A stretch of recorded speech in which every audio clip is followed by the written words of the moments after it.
Hey everyone, in this quick tutorial, I'm going to show you how to add multiple audio tracks to your Instagram Reels. So, let's jump right in. First, make sure you have Instagram open. Tap the plus sign at the bottom and select Reel. You can choose from your existing photos or videos, or record something new using the camera.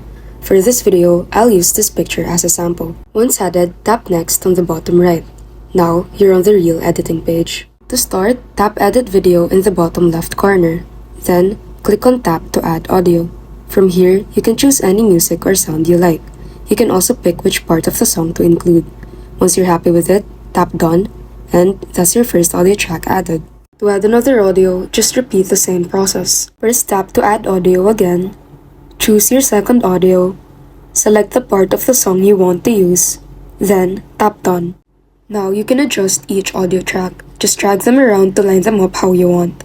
You can also lengthen or shorten each track to fit your reel perfectly.